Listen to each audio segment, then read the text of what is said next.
Hello, I'm Jean Pete, and I welcome you back to our show, Better Living.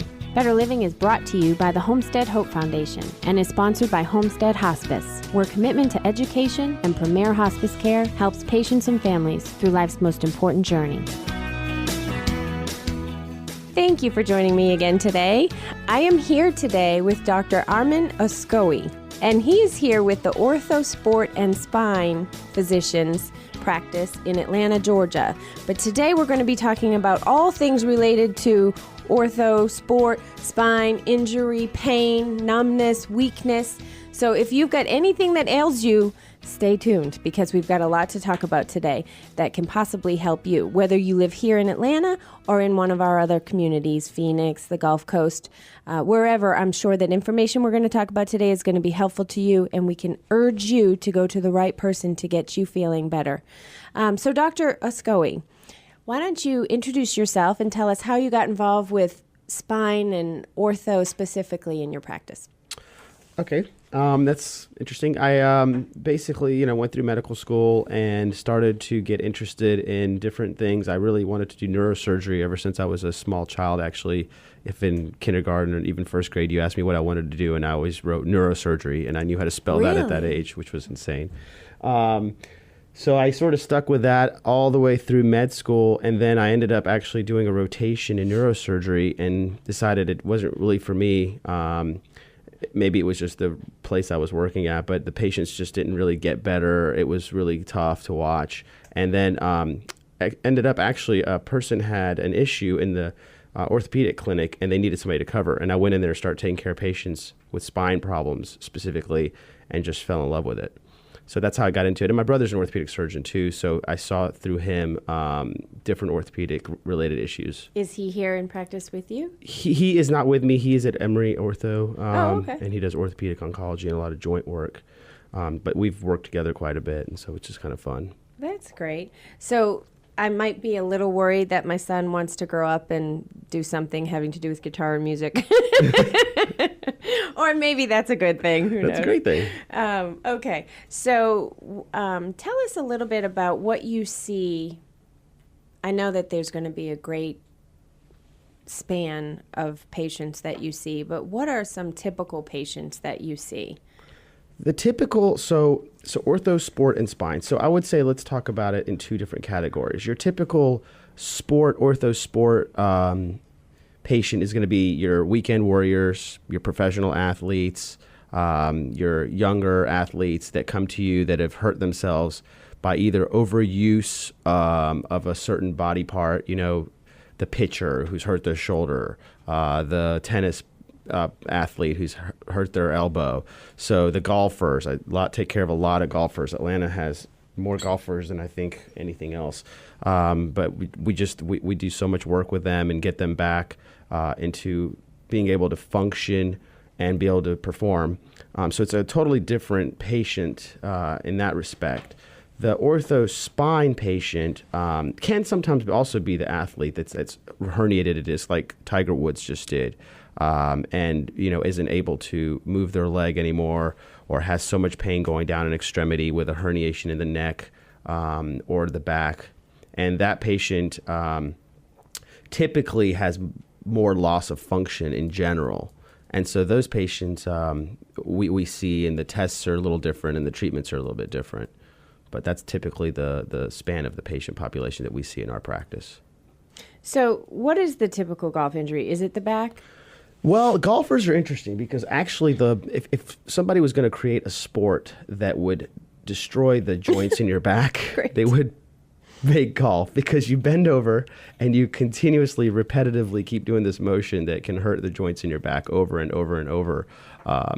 So we do see a lot of back, but then we see a lot of wrist injuries as well.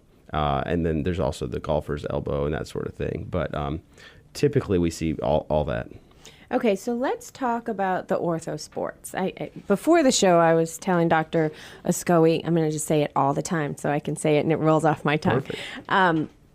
I was telling Dr. Oskowie that, I know some folks that have been very active in the softball community, and it seems like a lot of these girls grow up and have issues with their shoulders and their knees, and one of my questions was, when is it the right time to say, okay, you really shouldn't play anymore unless you have, and for any sport, really, unless you have an incredible ability and you know you're going to go pro. As a mother of children in high school and middle school, when do you say, oof, is this worth it now, or do I take care of the rest of their life? Do you have those conversations with parents that come in with children with injuries? So that is actually probably one of the most difficult conversations to have. I honestly have an easier time sometimes having a discussion with an older patient about some debilitating issue than I do with a younger patient, where I have to tell them that, look, I don't recommend playing anymore, or, you need to sit out this season. That is a very tough thing for a kid, because I remember I was an athlete. I played football, I played soccer, I did martial arts, and it's your life. I mean, that's where your friends do, that's what you hang out, And it shapes you. On the one hand, it shapes you, but then on the other hand, you could be living a whole rest of your life with issues. Well, and as a kid, or I say kid, a lot of kids are probably taller than I am and bigger than I am, but they're like 18. But you don't really see things long term. You see things as they are now. And so now is the most important thing to them. As a physician who sees this all the time, especially when you take care of patients from 18 all the way up to 65 or 80, you see sort of what can happen if they continue to do those things.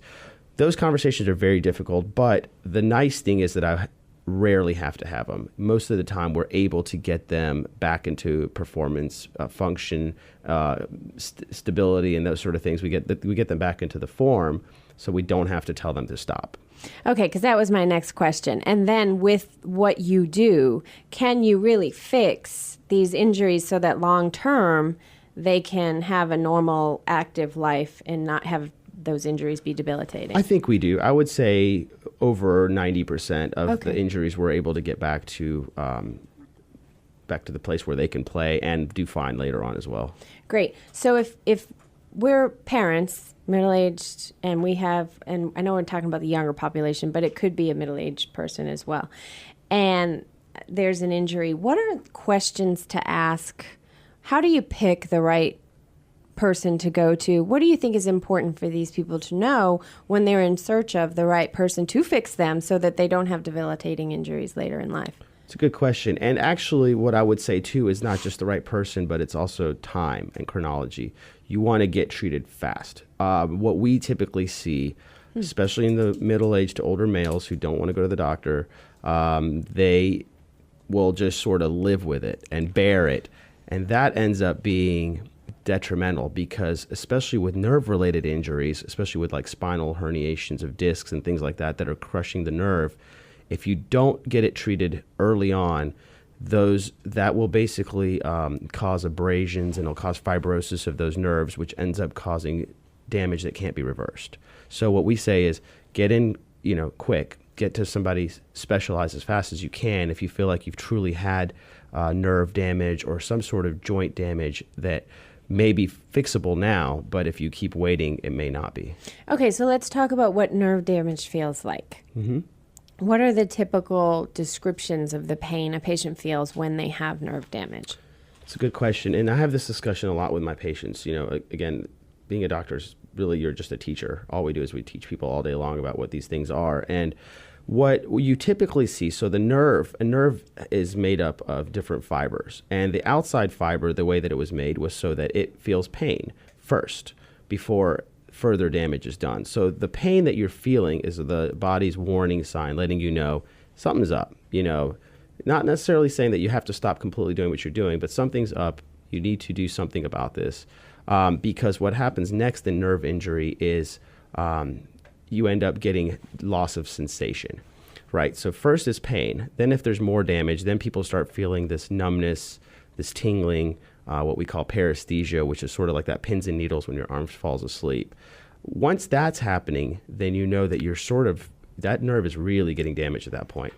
The third step that happens, and this is where once they come to me at this point, I'm very sad because there's very little we can do, is when there's weakness, when the motor function's gone, because the inside fiber is motor. And so therefore, you've got paralysis. And once that nerve is paralyzed, I'd say nearly impossible because I've seen some come back, which are amazing, but it is almost nearly impossible to get that function back. So you don't want to get to that point. Okay. I kind of suspected we'd be talking a little bit about me in this radio show. But who do I know better than me? And Right. so let's just all be open, folks, and I'll just tell you more about me. So I do have a thyroid issue, which if it's out of whack, I will wake up in the morning and my hands, mostly my right hand, will be numb and tingly. And so every single time I feel that, I'm like, oh, you know what? My thyroid's probably out of whack. But lately, sometimes when I wake up in the morning, I'm noticing it's my arm going all the way up to my elbow. And I kind of feel like I have to massage it, and it lasts longer than just a few minutes. So am I heading into that numb, tingling, pins and needle nerve kind of damage, or is that thyroid related, or is that more? I also had carpal tunnel, which hurt when I was pregnant, but I haven't really had an issue. So, as we age and we're in middle age, I just feel creaky. So many times you can just blow things off to, well, I'm getting older. My body is not what it used to be. So it is a lot of times men, but it's women too. Right. And so I think there's probably a lot of folks out there that, like me, have these little things that are annoyances. But then we can still go about our daily life, and with the cost of healthcare now, it's very easy to put off. So what I'm hearing you say, once that numbness and tingling sets in, you better get yourself to the doctor no matter what to make sure it's not heading into weakness and paralysis. Yes, but you also have to make sure. So this is where physical exam and history and those kind of things come really into play, and that's where you want a good doctor that's going to spend time with you, because the ones that kind of run in the room and give you 2 seconds with that story that you just told me, it could be nothing, right? But it could be something, and without a true exam, it's really, you wouldn't know. And I see this all the time where patients come to me, they've been to a doctor, they tell them it's nothing, or they say it's something, but I'm like, did they do an exam? No, they didn't really touch me. And then we do a full exam and you're like, oh, it's actually pretty classic. This is textbook what you have. And without the right diagnosis, you can never make the right treatment. And that is, it sounds so common and basic. Easy, I know. But it's so, well, with the way the healthcare, like you said, is now, it's doctors are getting paid so much less. It's not that they're bad people. They just don't have the time. They have to see 100 patients a day to make any money, right? So what happens is they don't spend the time with the patients that they need to make the right diagnosis. So in your situation, when you're talking about that, most likely, since you're saying chronologically it's happening when you're waking up, it's probably because you're just sleeping on your arms or something like that. But I've had people that, it could be that based on the same chronology, and it wasn't. It was, there was a bad herniation. It was actually because they were turning their neck on a pillow. And when you do that, you actually compress the foramen, which is where the nerve comes out. And they were getting what they call radiculopathy, which is numbness and tingling and some sort of motor or sensory deficit, which we diagnosed, fixed, and then they didn't have it anymore. So it could be any of that stuff. You can't tell with just here's what I have. You really need to do the exam, dig in, do pin pricks, see if there's any change in nerve function, maybe even do a test like an EMG looking at your nerve function, that sort of stuff. I'm going to need to come see you because I actually have a neck issue, so I wonder if that's not related. Okay, so folks, I say this all the time, and I'm always urging folks to catch things early, be an advocate for yourself, go to the doctor, get a baseline, make sure you're healthy, and I'm not the best one at following my own directions, so y'all can hold me to it at another time later to see if I actually went and had this all checked out. Okay, so I think that's probably rampant, if I'm going to guess, because of the state of healthcare right now and how busy we all are, and we kind of want to live in denial and not pay any more healthcare bills. And then when we do go, and we finally force ourselves to go, everybody is so rushed. And I do feel sorry for the physicians, because I think that it's just very, very difficult to do the job that they love and trained a long time to do. But anyway, to get off that soapbox. Okay, so what else let's talk about the middle-agers. What do you see as the biggest problem there? Are they, outside of waiting too long, do they have typical injuries? And what can we prompt folks? I say I'm blessed to have this radio show because I get to bring things to the public so that they can act and live a better life. Our show's called Better Living. And so for typical folks that you see and that you help, how can we help the general public that maybe isn't as urged to go to the doctor as they should be? What are other signs and symptoms besides the numbness and the tingling? Well, it's interesting. So middle-agers, I sort of categorize in two categories. I put them in the lay around, eat too much, don't do anything category. And I put them in the weekend warrior, I'm the CEO or wannabe CEO one day type that, do CrossFit every weekend and hurt themselves. It really is like that simple. I'm probably the latter. But so for better living, I think you got to sort of be honest with yourself and say, kind of which one of these two am I? Am I the one that just sits around, doesn't really exercise, sits on a couch, has back pain? I feel like all this stuff going on with my body, but I'm not doing anything about it. Or am I the guy that's just overexerting myself? I think that once you kind of put yourself in you decide which category you're in, you sort of know what to do next. I would say that if you're the one that's overeating, you would start looking at your diet a little bit more closely. And I know everybody beats on diet all the time, but it really is huge. I know because there's days where I'll just eat horrible food and I'll just feel terrible. And the next day I'll eat good food and I'll feel great. So, and it's pretty consistent when I do that. So I know there's a causal relation. So diet is huge. You just have to do it. You just have to have a good diet. And I think in that situation, you don't go on a diet. You don't do anything crazy. Just kind of make it a little bit better. Cheat a little bit every once in a while. Have that cake on the weekend, but try to, for the most part, stay with a decent diet. And then obviously exercise is key. Everybody that comes to me, even with the bad herniations where they have numbness, they have tingling, I still recommend exercise. I still tell them, look, light weights, super lightweight. I mean, get in there and do less than 5 pounds, whatever's the lightest weight they have at your gym. But move. You got to stay moving. And I'll tell you why I think this is true. So I take care of a lot of pro golfers. Pro golfers come in, and sometimes I'll put an x-ray up and I'll show some of my students or my nurse practitioners or PAs and say, do you think this guy can move his back? They're like, wow, this looks terrible. I mean, it looks like the bones are all fused. They're huge. The MRIs look terrible. There's disc herniations everywhere. And then they'll be like, no, there's no way this guy can barely even walk. And I'm like, oh, it's actually this pro golfer. They're like, whoa, how's this guy so functional? And I'm like, well, because I think they're athletes. They've actually, they've kept moving. They've keep exercising. And the body has an amazing capability of compensating for injury if you continue to exercise and move. That same back, if you took that person and put them on a couch for the next 6 months, I guarantee you wouldn't be able to walk probably later. So you do want to keep moving. Of course, you want your doctor to kind of let you know what and how much to do, but keep moving, keep exercising. Then there's the other category of, like we talked about, the weekend warrior. Those guys need to just, need to keep exercising, but sometimes, especially what I'm seeing now with a lot of the CrossFits, they end up overdoing it or doing exercises incorrectly. And that's where you just need to modify a little bit what you're doing. I worry about the CrossFit because they do seem to be the most fanatical. Yes. As well. Yes. And it's just intense. And that seems to be the trend these days, the insanity and the CrossFit and Power 90 and all of the other things. And you get these people who then get a quick burst of motivation and they go from not being able to do a whole lot to pushing themselves to be the CrossFit trainer. And I see a lot of folks, because I'm middle-aged, and that tends, I think, to be the time when you do that. Like, hey, wait a minute, I'm not getting any younger. I better get myself in gear.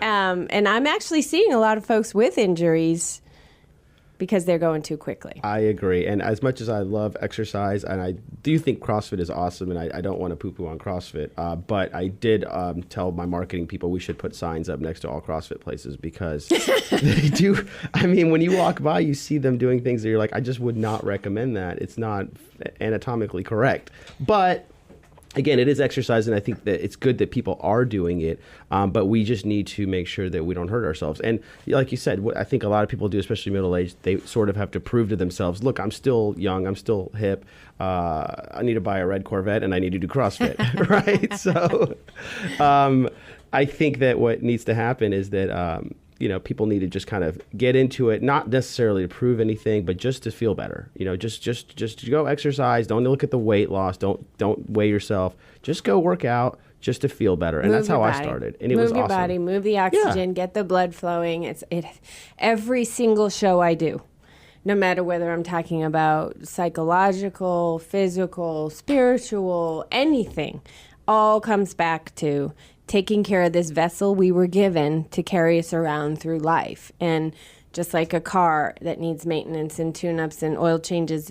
If you just sit it there in the garage all day, one day in 10 years when you go to start it, it may not start, or it's going to start real creaky. Right. So let's just take care of our body, this vessel that's been given to us, no matter how little it is. I tell people if all you can do is walk a quarter of a mile, start walking a quarter of a mile, and then all of a sudden start doing a half a mile, and then a mile, and then before you know it, you'll be in CrossFit.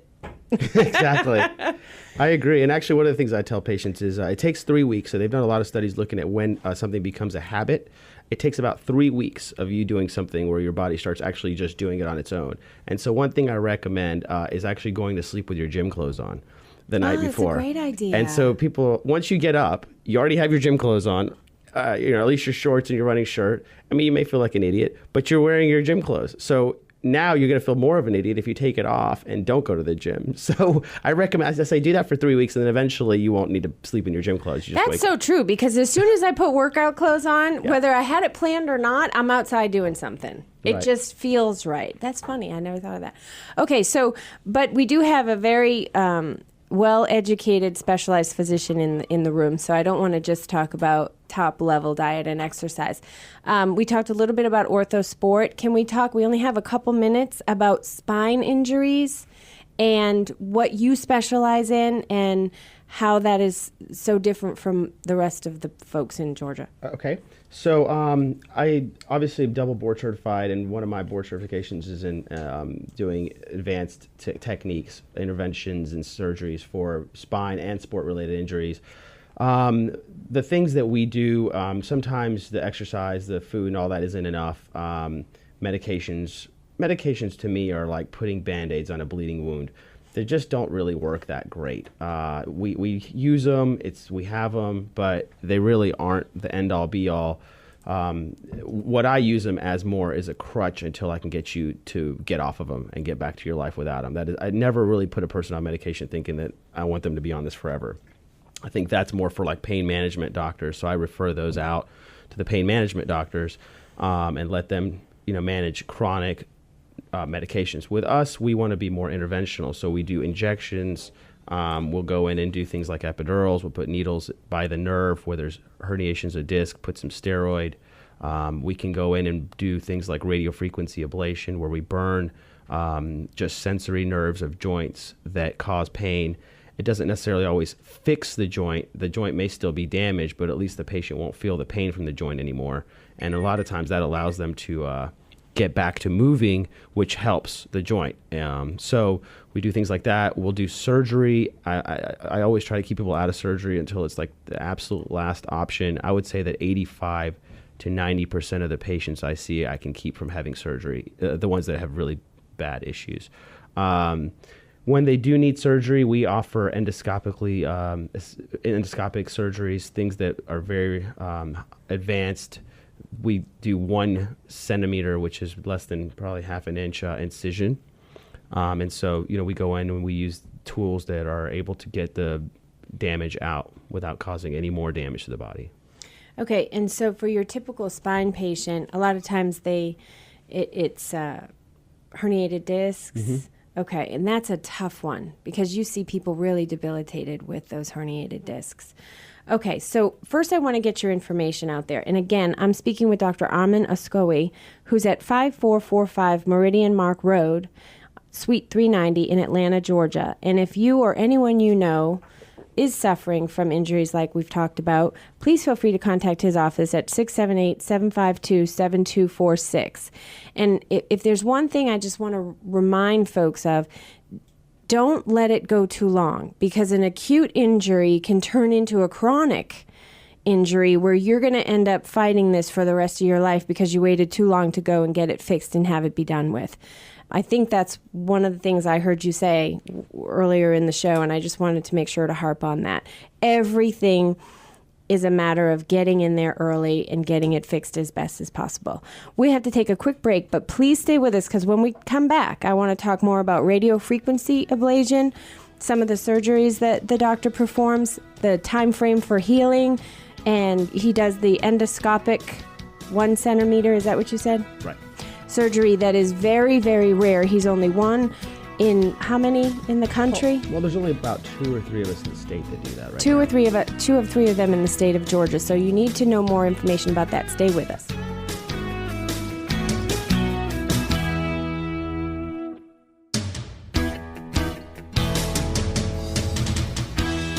Hello, I'm Jean Pete, and I welcome you back to our show, Better Living. Better Living is brought to you by the Homestead Hope Foundation and is sponsored by Homestead Hospice, where commitment to education and premier hospice care helps patients and families through life's most important journey. Thanks for staying with us. I'm Jean Pete, and again, we are here with Dr. Armin Oskowie. And the first half hour of the show, we talked a lot about ortho, sports, injuries, how to keep yourself healthy. We talked about the, when is it right to stop the sports? Although Dr. Oskowie is fairly confident that if you catch things early and you come and see him or an orthopedic surgeon, they can oftentimes fix those injuries so that you can live the rest of your life without debilitation.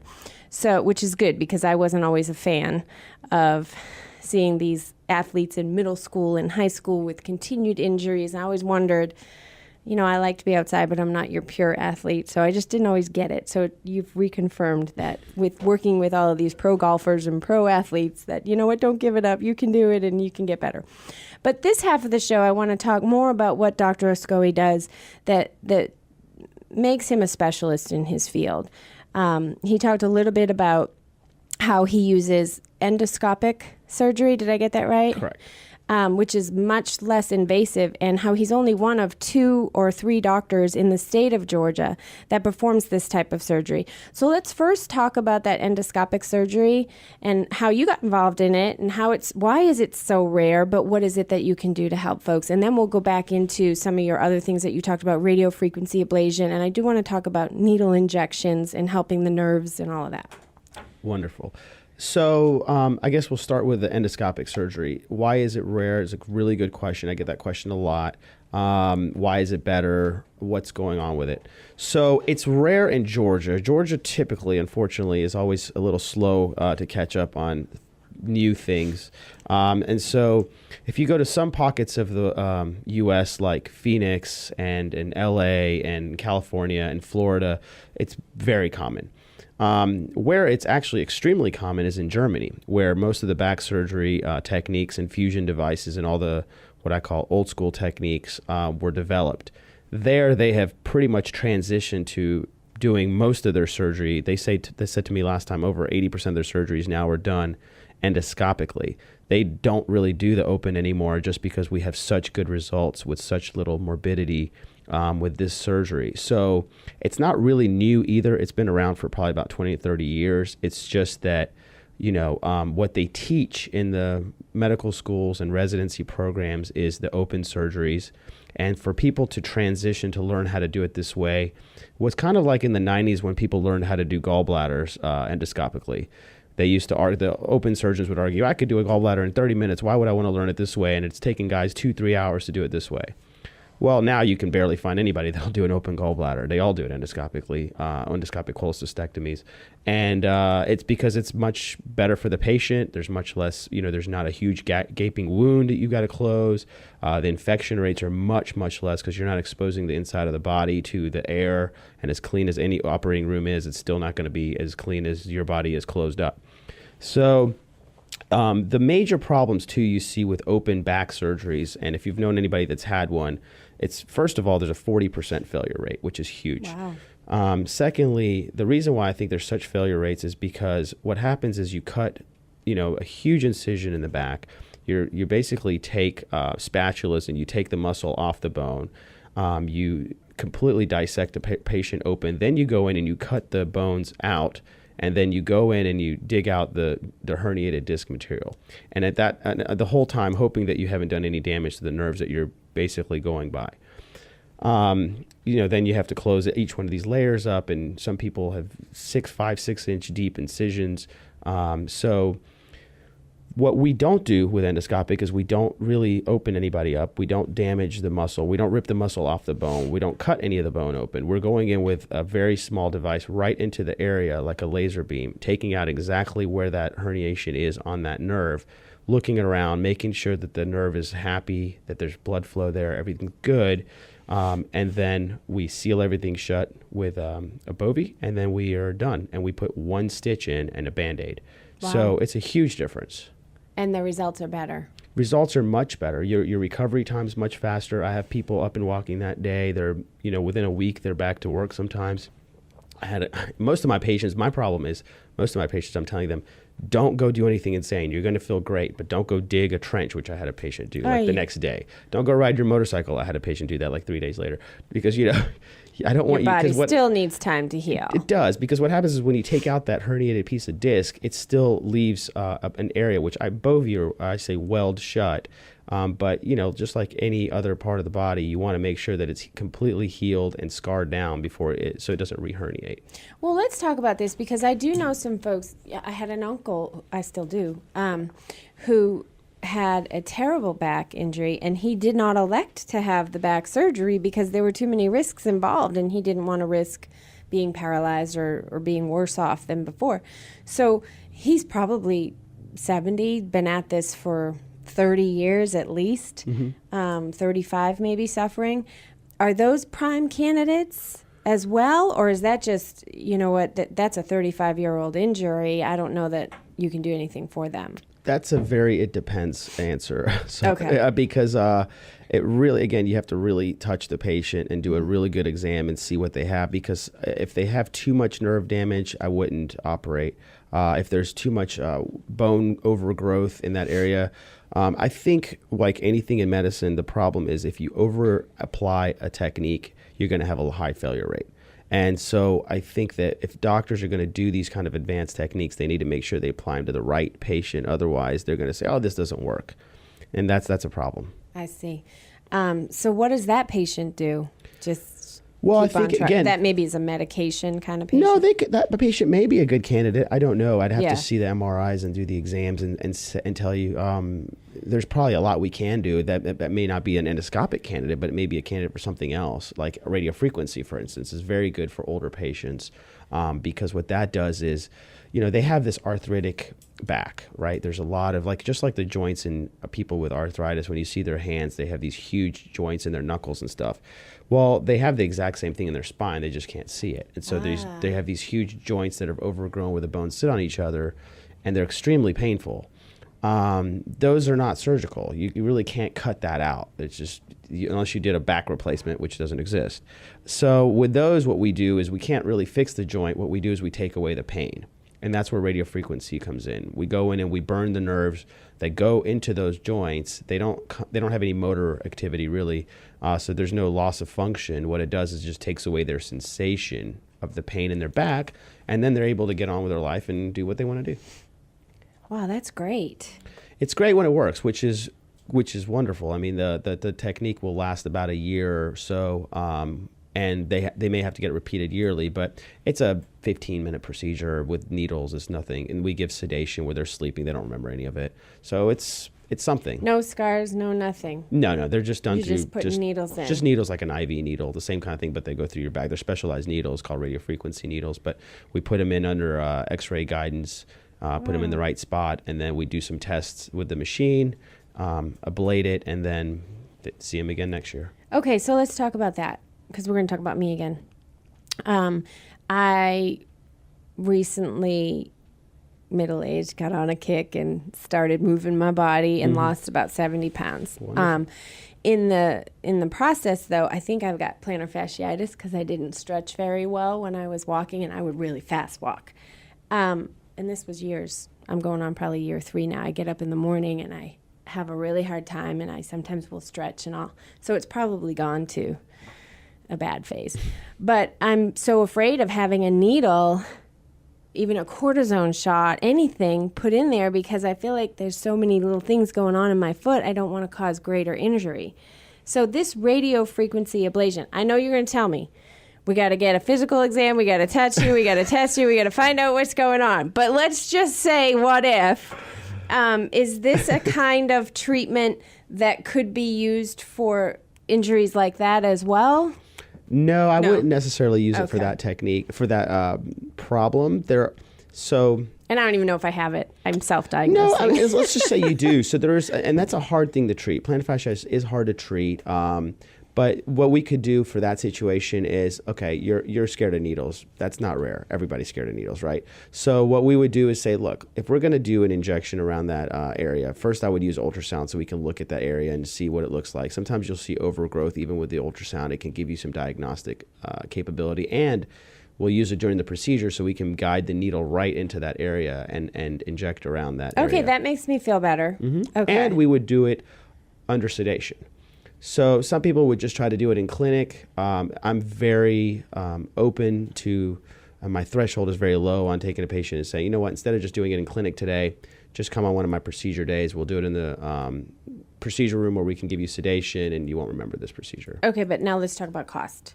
Okay. So getting it done in the clinic versus that. I feel better. I would choose B, but what would my financial result be if I chose B I over A? actually don't think there's a difference in cost if you do it in a procedure. Now, if you do it in a surgery center suite, the cost would be different. If you actually do it in a facility like a ambulatory surgery center, there would be a facility fee. It depends on your insurance. Most insurance companies will just carry it, and they just carry both of them, and you pay the same deductible. With insurance, especially nowadays, who knows? Yeah, You'd have that's to true. really look into every single person, even with within the same insurance company, would have a different amount they'd have to pay for something. Okay. But let's talk about that because we talked during break about how important it is to sometimes just bite the bullet and get it taken care of because the costs down the road can be so much greater. So do you want to give an example of that? Sure. So, for instance, herniations, because I see so many of them. A disc herniation, pressing on a nerve, let's say going down the right leg, sciatica. What's another word for sciatica? In the medical world, we call it a radiculopathy. But a patient may say, oh, I feel this shooting pain going down my leg, doesn't do anything about it. Then what can happen is that disc is pushing on that nerve.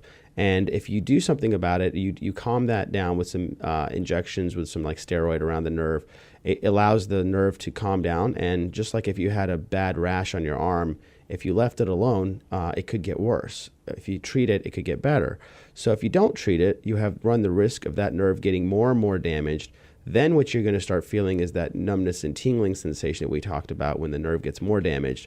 And then if you don't come in at that point, which is really unfortunate, then you come in dragging your foot because you won't be able to pick it up anymore. And that's called drop foot syndrome. And in those patients, we can't get the function back. This is, even if you do major surgery. The other problem is a simple, few $100, I don't know what the deductible would be, but let's just say a simple injection may have prevented somebody that had just some pain going down the leg from having to have a full-on lumbar fusion where they have to take the entire disc out, put screws, plates, the whole fillet surgery we talk about, which could be $250,000, and then is debilitating. You lay in bed for 2 months, so people forget about the opportunity cost where they could be working instead of laying in bed. That's right. Then you're on narcotics for the rest of your life. There's just it's basically a snowball effect from something that if you really had just done something about it within the first few months of feeling it, you wouldn't have had. And you get costs up front now anyway. The billing departments at physicians' offices are so much better because they know everyone wants to know what is this going to cost me. So, yes. We do so not really, like surprises. even if patients. you went and you said, well, let me just investigate, let me see what I need, let me get a diagnosis, you can choose not to do it or put it off or talk to you or come up with a payment plan or whatever. But don't put it off because then you're heading down the road for surgery or more intrusive and more dangerous procedures that have to be done. Now, you mentioned lumbar.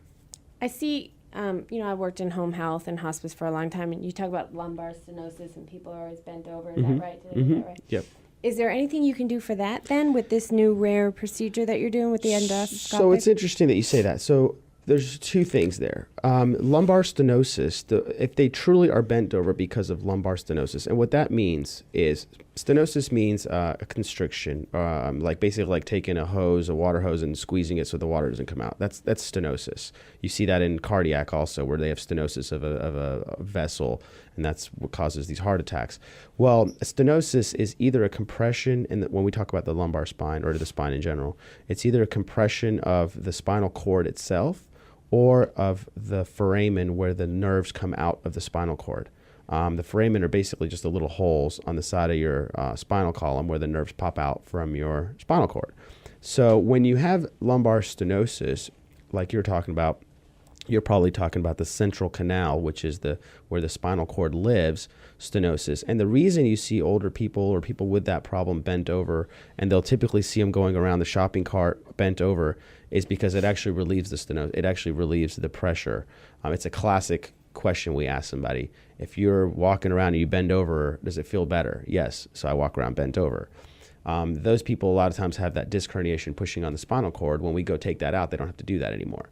If that's why they're bent over, then that's fixable.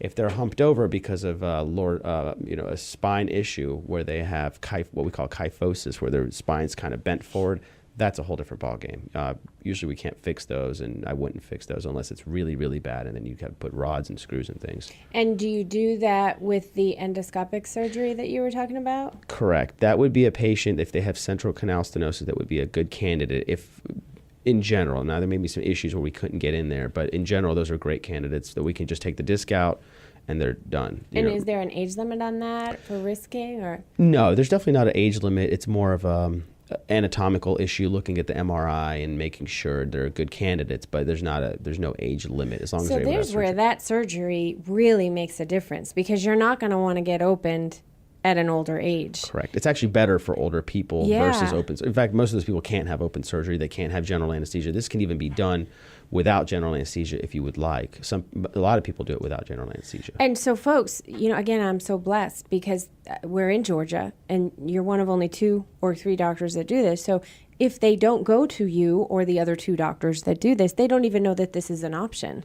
So That's they live bent over with lumbar stenosis when they could have I don't want to minimize it, but it sounds like a pretty simple, it's not simple. You have to be a physician that's got specialized training in it, but far better than opening your back up in a full-on surgery to correct the problem. And then recovery time is what?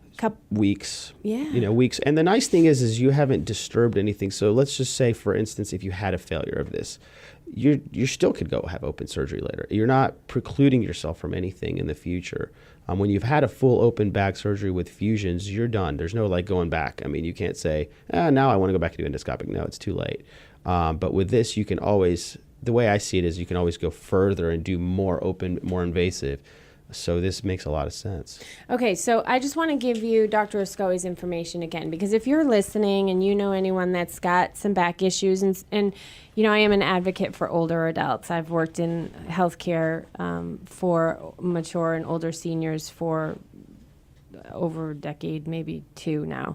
And I've come across folks that have had lumbar stenosis and bent over and a lot of issues, and sometimes they feel like, well, this is just something I have to live with. You may not know that we have a doctor like Dr. Oscoi right here in Atlanta that has this procedure to offer. Again, it's 5445 Meridian Mark Road, Suite 390 in Atlanta, Georgia.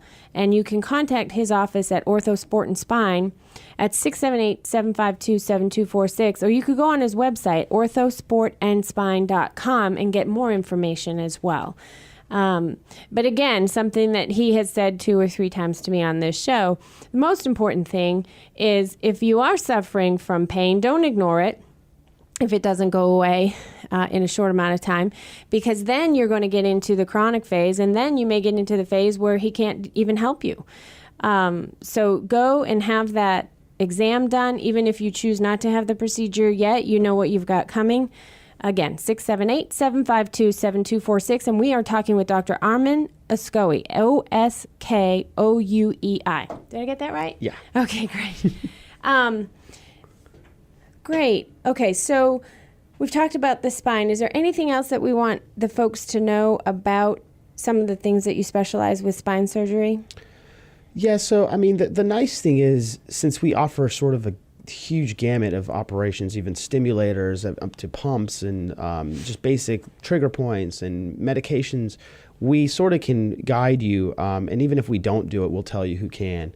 Again, I don't do pain management. So if patients come to me and they've already been down the road where they didn't get good treatment or they got surgery and they didn't get better, then we'll refer them to somebody to do things like medication, pain management, that sort of stuff. But I think you just need to find people that will guide you the right way. We work well with chiropractors. I mean, I actually believe in chiropractic. That's a whole other thing. So how does that come into play with what you do versus alternative therapies?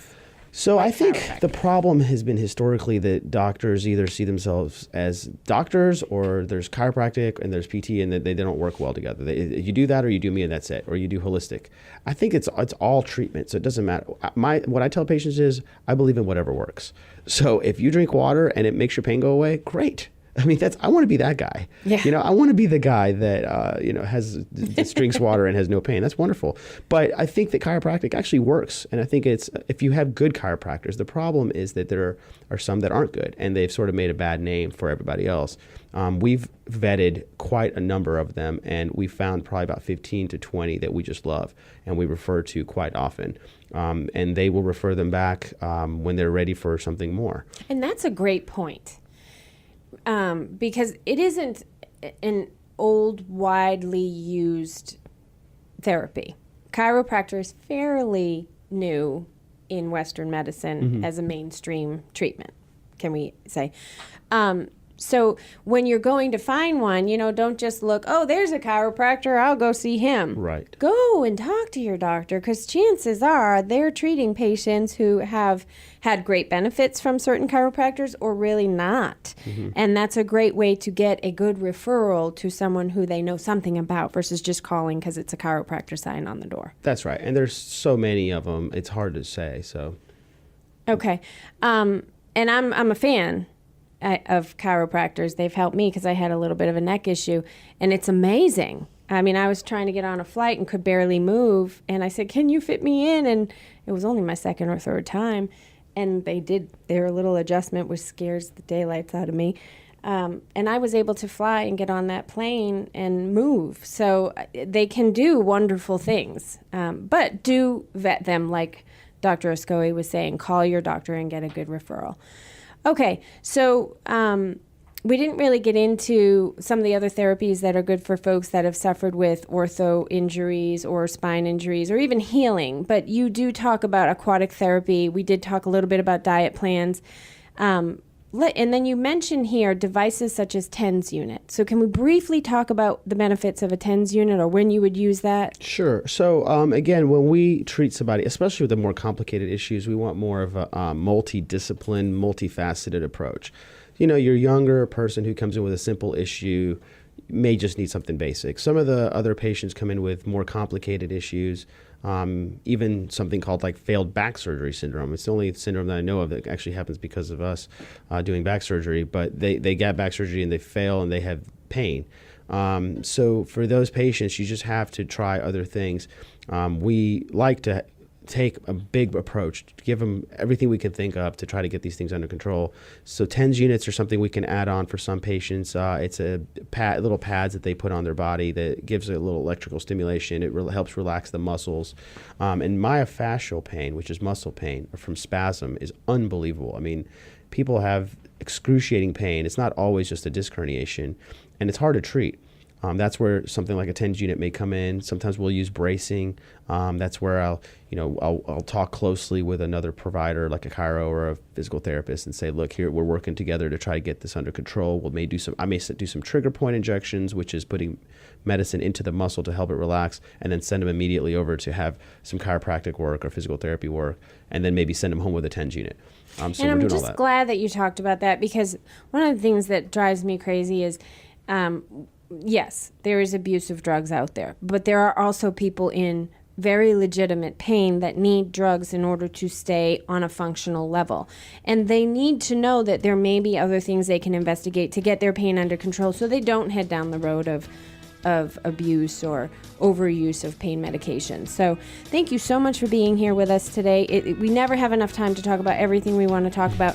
But if you or someone you love is suffering from an ortho injury or spine injury or anything having to do with the bone and the spine and nerves, and you're just not sure what's going on, please feel free to contact, again, Ortho Sport and Spine here in Atlanta at 678-752-7246, or you can go to their website at Ortho Sport and Spine.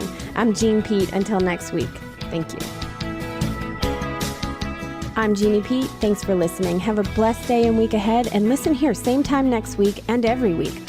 Homestead Hope Foundation is your resource for a healthy life. God bless.